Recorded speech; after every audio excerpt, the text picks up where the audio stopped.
ግፈኝነት በድፍን ሀገር ሲረብ ግፉ ጽዋ ሞልቶ ሲፈስ ግፈኝነትን ለምን ብሎ ሞግቶ ከሀገር ከማጽዳት ይልቅ ለግፈኞች ዳይፐር የምትቀይሩ ነቢያት ነን ባዮች መንግስት እየመራ ህዝብ በድሮን ጭምር ሲጨፈጨፍ ዜጎች በማንነታቸው እየተለዩ ሲመነጠሩ ሴትና ህፃናት ሲደፈሩ ሲገደሉ ሀገር አልባስን ሆን የጅምላ ስደት ሲበዛ ሃይማኖትን ለይቶ ለማጥፋት ሲሰራ የሃይማኖት አባቶችን በተለይ ደግሞ ገዳማውያንን ስለ ሀገርና ዓለም ሰላም በጸለዩ የሞት ጽዋን እንዲጎነጩ ሲደረግ ይህንን ለምን ብሎ የሚሞግተውን አካል እያሳነሳችሁ እነዚህን ጉዳዮች በመንግስት ስለሚፈጸሙ ጽድቅ ያደረጋችሁ አትናገሩ አትንኩ የምትሉ ሁሉ ዛሬ ዘፈንና ዘፋኝነትን ኦርቶዶክሳዊነት ኮሮጆ ውስጥ ከታችሁ ይችን ቤተክርስቲያን ደግሞ ለመውቀስ ተንደርድራችሁ መጣችሁ።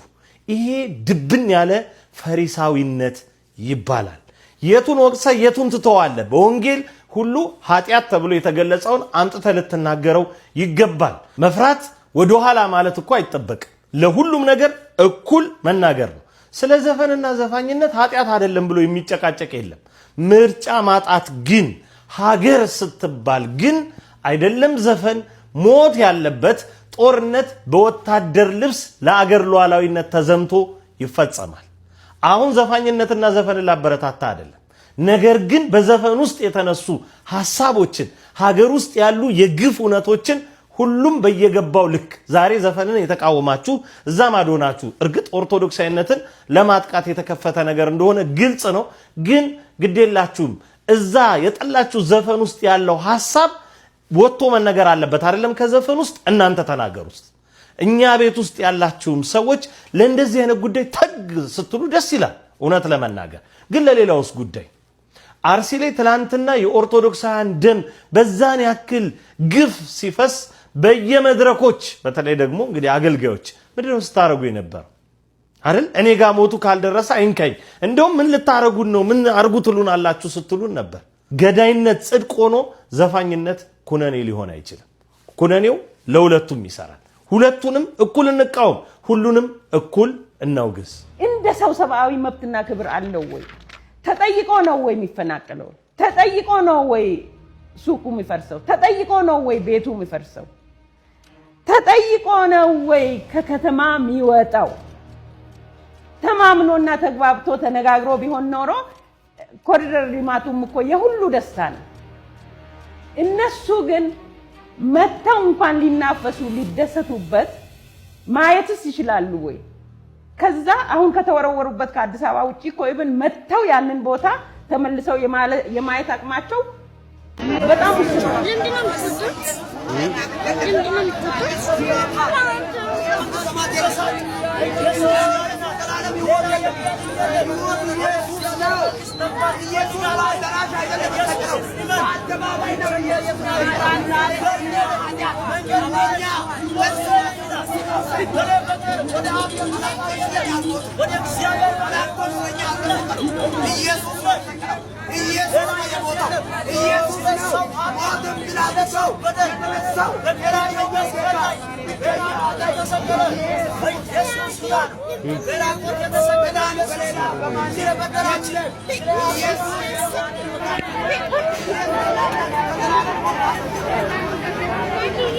መልካም ነገር አልፎ አልፎ ከመስጊድ የሚወጡ ሰዎች በሚበዙበት ብታደርጉት ደግሞ ጥሩ ይመስለኛል።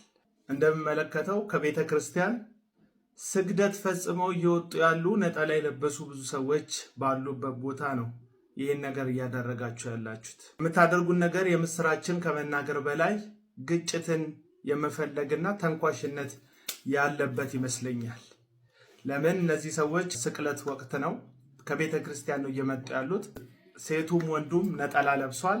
ያ ማለት ደግሞ የስግደት ስርዓት ፈጽመው ከቤተ ክርስቲያን እየወጡ ነው ያሉት።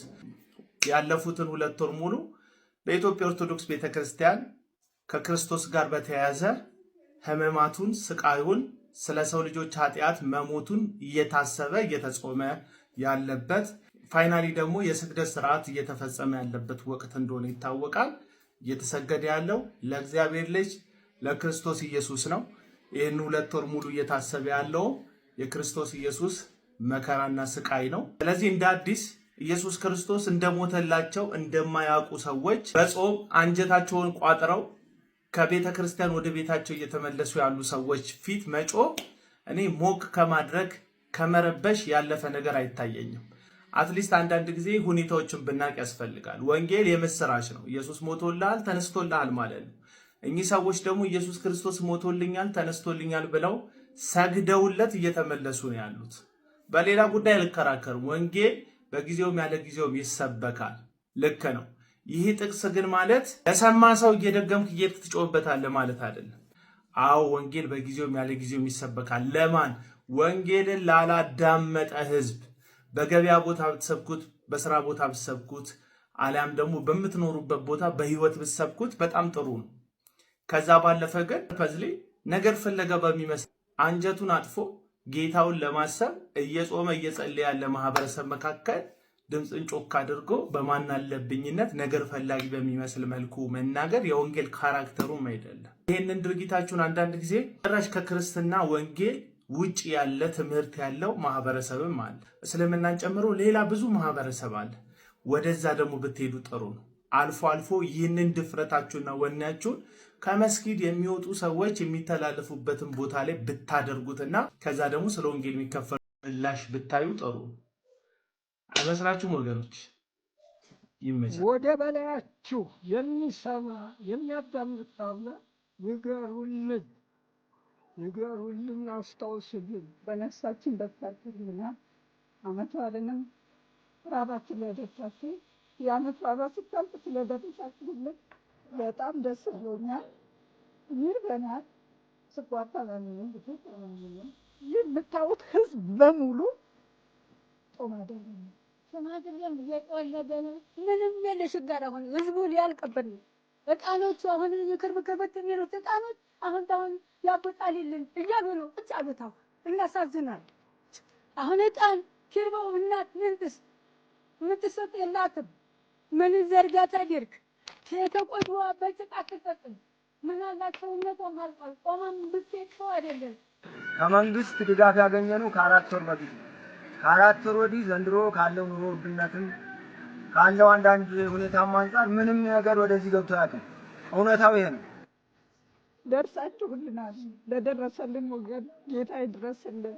አሁን እንደደረሳችሁልን ሰጭ ነበር ተቀበል ሆነ 4 ነበር ለማይሆነ አሜሪካ ዳላስ በሚገኙ የደብረ ምሕረት ቅዱስ ሚካኤል ቤተክርስቲያን በጎ አድራጎት ማህበራት ያደረጉትን ከፍተኛ ድጋፍ እጅግ አድርገን በእግዚአብሔር ስም የምናመሰግነው።